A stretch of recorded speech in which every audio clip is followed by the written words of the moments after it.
प्रिय विद्यार्थी मित्रांनो, आपण आज बघणार आहोत केस. त्याला मराठीमध्ये आपण म्हणतो विभक्ती.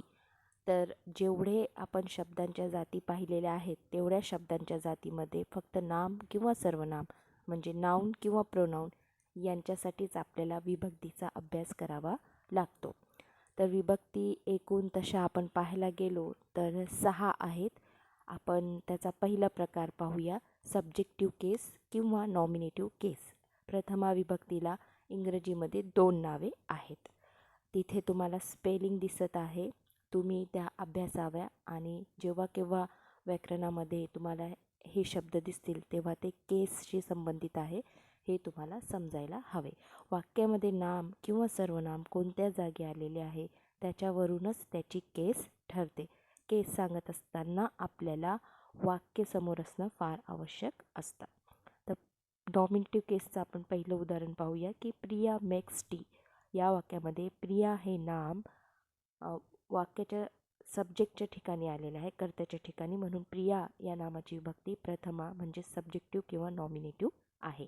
आता आपण दुसरी विभक्ती बघूया, जिला की आपण द्वितीय विभक्ती म्हणतो. तिला इंग्रजीमध्ये ऑब्जेक्टिव्ह केस किंवा ॲक्युजेटिव्ह केस म्हणतात. त्याच्यासाठी वाक्य आपण पाहूया, राहुल स्पीक्स मीना.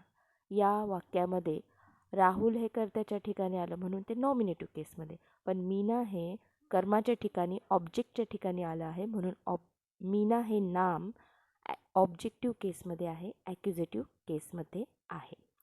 आपण तिसरी केस बघूया, पजेसिव्ह केस. तिलाच आपण जेनेटिव्ह केस पण म्हणतो.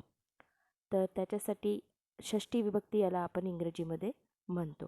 तर आपण बघूया की you can take my book. तर माय बुक माझं पुस्तक, तर माय हे सर्वनाम या ठिकाणी षष्ठी विभक्तीमध्ये आहे. ताराज मोबाईल इज ब्लॅक. आता या ठिकाणी आपण बघू शकतो की ताराज ही नामाची षष्ठी विभक्ती आहे, जी की ॲपॉस्ट्रॉफी एस लावून तयार होत असते. आता आपण पाहूया डेटिव्ह केस. आता ही केस अशी आहे की आपण उदाहरण समजून घेऊ पहिले. लता गिव्स राज अ पेन. कधीकधी वाक्यामध्ये 2 कर्म असतात, एक असतो प्रत्यक्ष कर्म आणि एक असतो अप्रत्यक्ष कर्म.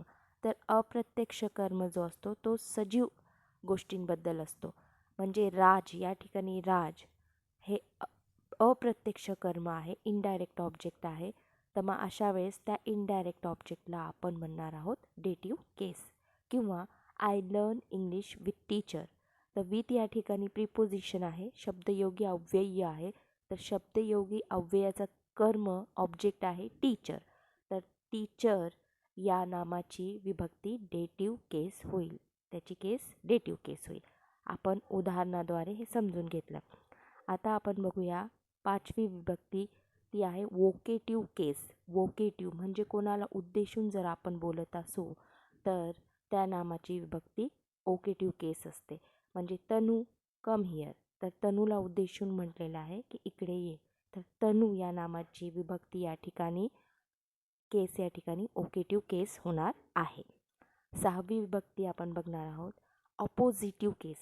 अपोजिटिव्ह केस म्हणजे एका नामाचं स्पष्टीकरण देण्यासाठी दुसरं नाम वापरलं जातं. अशा वेळेस अपोजिटिव्ह केसचा वापर होतो नामासाठी. समजा Sujata the doctor is very nice lady. तर या ठिकाणी सुजाता ही अपोजिटिव्ह केस आहे, तिच्यासाठीच तिचं स्पष्टीकरण देण्यासाठी द डॉक्टर म्हणजे डॉक्टर हे नाम वापरलेलं आहे. दुसरं वाक्य आपण पाहूया, शी इज रत्ना द आर्टिस्ट. म्हणजे रत्ना ही अपोजिटिव्ह केस आहे, तिला रत्ना काय आहे हे सांगण्यासाठी नामाचा वापर केलेला आहे, म्हणून रत्ना अपोजिटिव्ह केसमध्ये आहे. तर अशा पद्धतीने नाम किंवा सर्वनाम यांनाच आपण विभक्ती लावत असतो, प्रथमा, द्वितीय आणि षष्ठी. तर हे विभक्तीचे प्रकार आहेत. तुम्ही त्यांची नावे वाचावी वारंवार, जेणेकरून आपण जेव्हा वर्गामध्ये सराव घेऊ आपल्याला येईल. व्हिडिओ पाहिल्याबद्दल धन्यवाद.